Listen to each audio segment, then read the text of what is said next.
Assalamualaikum warahmatullahi wabarakatuh. Perkenalkan, nama saya Yuanita Anton Sope, mahasiswa Magister Pendidikan Islam Anak Usia Dini pada Universitas Islam Negeri Sunan Kalijaga, Yogyakarta. Video ini dibuat sebagai salah satu syarat untuk ujian akhir semester mata kuliah hadis pengkajian pendidikan Islam dengan dosen pengampu Profesor Dr. Hajah Marhumah MPD. Adapun materi yang akan saya sampaikan adalah tentang ilmu tarik al-ruwah dan ilmu al-jahar wa ta'dil. Dengan melihat konsep, urgensi, objek kajian, metode serta beberapa contohnya. Hadis adalah segala perbuatan, perkataan, ketetapan Nabi Muhammad yang disampaikan oleh para sahabat setelah Nabi Muhammad wafat. Hadis adalah sumber hukum kedua setelah Al-Quran bagi umat Muslim. Berbicara tentang hadis, tak lepas dari pokok bahasan seputar hadis, yaitu sanad hadis, matan hadis, dan rawi hadis. Sanad hadis artinya adalah sandaran hadis. Yang dimaksud sandaran hadis di sini adalah bagaimana dan pada saat apa hadis tersebut dikeluarkan. Hal ini dapat dikaitkan dengan keadaan pada saat hadis tersebut dikeluarkan, yakni melalui kegiatan sosial, politik, dan budaya pada saat itu. Sedangkan matan hadis, pengertian singkatnya adalah kalimat yang terdapat dalam hadis. Rawi hadis adalah orang-orang yang menyampaikan hadis tersebut dan orang-orang yang mentransmisikan hadis sampai kepada kita saat ini. Untuk menentukan keabsahan hadis dan para perawi hadis, kita akan membahasnya dengan mengetahui informasi tentang ilmu tarik al-ruwah serta ilmu jahar wa ta'dil, dan saya akan mencoba menjelaskannya secara singkat.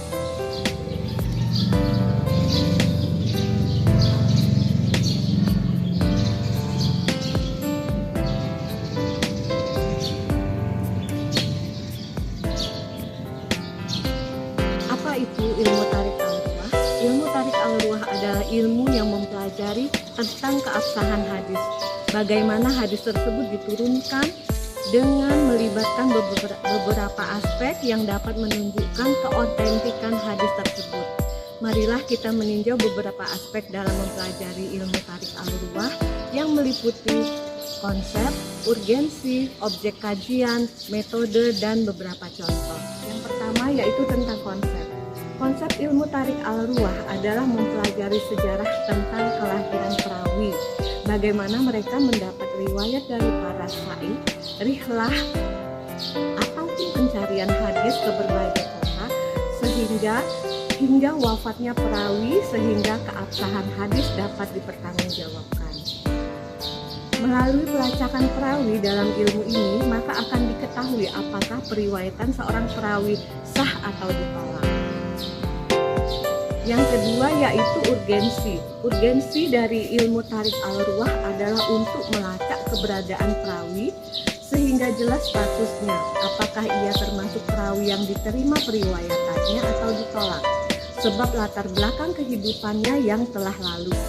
Dari data-data tersebut kemudian dapat diputuskan apakah rangkaian sanadnya bersambung atau tidak, sahih atau dhaif, dan seterusnya. Yang ketiga adalah objek kajian.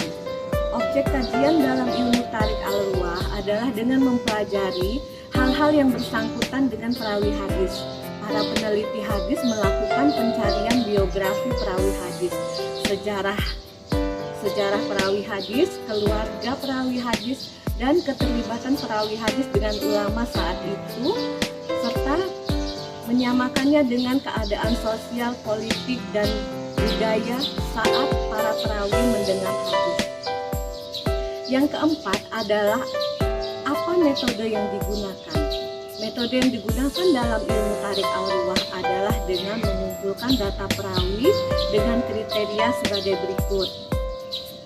Yang pertama, nama lengkap dan nama panggilan para perawi, mengetahui tanggal lahir dan wafatnya, mengetahui guru-guru para perawi, dan masa para perawi mulai mendengarkan hadis, kemudian tempat tinggal dan negerinya para perawi, serta masa dan tempat pemantauan para perawi dalam mencari hadis, juga orang-orang yang meriwayatkan hadis dari para perawinya. Yang kelima yaitu beberapa contoh dalam ilmu tarik al-ruwah.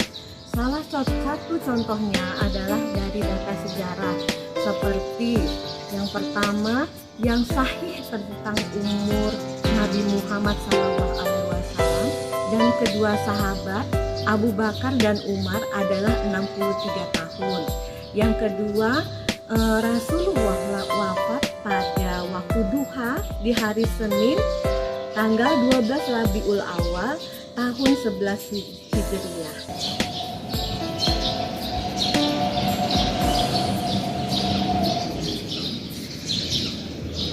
Berikut marilah kita membahas pokok bahasan ilmu al-jahar wa ta'dil. Sama seperti ilmu tarik al-ruwah, kita akan membahas ilmu al-jahar wa ta'dil dalam beberapa aspek yang terdiri dari konsep, urgensi, objek kajian, metode, serta contohnya. Yang pertama, konsep dari ilmu al-jahar wa ta'dil. Ilmu ini membahas tentang baik, buruk, cacat seorang rawi hadis oleh para kritikus. Pada ilmu al-jahar wa ta'dil lebih memfokuskan pada kepribadian pribadi perawi tersebut.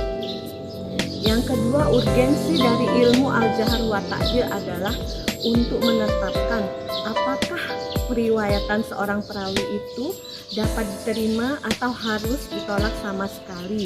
Misalnya dapat dicontohkan sebagai berikut. Apabila seorang perawi dinilai oleh para ahli sebagai seorang perawi yang cacat, periwayatannya harus ditolak. Dan apabila seorang perawi dipuji sebagai seorang yang adil, niscaya periwayatannya diterima selama syarat-syarat lain untuk menerima hadis terpenuhi. Yang ketiga, objek kajian. Dari ilmu al-jahar wa ta'dil, objek kajian ilmu ini tentunya adalah para perawi sanad, kecuali para sahabat. Namun perlu digarisbawahi, hingga saat ini hal tersebut masih menjadi perdebatan di kalangan peneliti hadis. Apakah para sahabat juga termasuk dalam penelitian dalam ilmu al-jahar wa ta'dil? Yang keempat, tentang metode ilmu al-jahar wa ta'dil yang digunakan para peneliti adalah: yang pertama, takdil didahulukan atas jahar. Didahulukannya sifat adil si perawi atas terang dan nyatanya. Yang kedua, jahar didahulukan atas takdil. Dilihat terang dan nyatanya si perawi dari sifat adilnya. Yang ketiga, kritikus menerangkan tentang cacat-cacat yang dihadapkan kepada para perawi tentang pentakdilannya. Yang keempat, kritikus mengungkapkan kritikan pada orang-orang yang tergolong dhaif atau lemah hadisnya. Yang kelima, al-jahar tidak diterima secara langsung, namun ditetapkan setelah diteliti secara cermat. Hal ini dilakukan dengan adanya kekhawatiran akan terjadinya kesamaan tentang orang-orang yang diteliti. Al-jahar yang dikemukakan oleh orang yang mengalami permusuhan dalam masalah keduniawian tidak perlu diperhatikan. Yang kelima, beberapa contoh dalam ilmu al-jahar wa ta'dil. Yang pertama, ketentuan bagi peneliti dalam ilmu al-jahar wa ta'dil, yaitu bersikap jujur dan proporsional. Yang kedua, cermat dalam melakukan penelitian. Yang ketiga, tetap menjaga batas-batas kesopanan dalam melakukan jahar dan takdil. Yang keempat, bersifat global dalam mentakdil dan terperinci dalam mentajrih. Terus yang kedua, syarat-syarat yang diperlukan seorang perawi. Yang pertama, alim atau berilmu pengetahuan. Yang kedua, bertakwa. Yang keempat, wara, orang yang selalu menjauhi perbuatan maksiat, subhat, dosa-dosa kecil dan ma'ruhat. Yang keempat, jujur. Yang kelima, belum pernah dijahar. Yang keenam, menjauhi fanatik golongan. Yang ketujuh, mengetahui sebab-sebab untuk mentakjilkan dan untuk mentajrihkan. Demikianlah penyampaian materi ini saya sampaikan Dan saya mohon maaf apabila ada kekurangan dari materi yang saya sampaikan. Akhir kata saya ucapkan wabillahi taufiq wal hidayah. Assalamualaikum warahmatullahi wabarakatuh.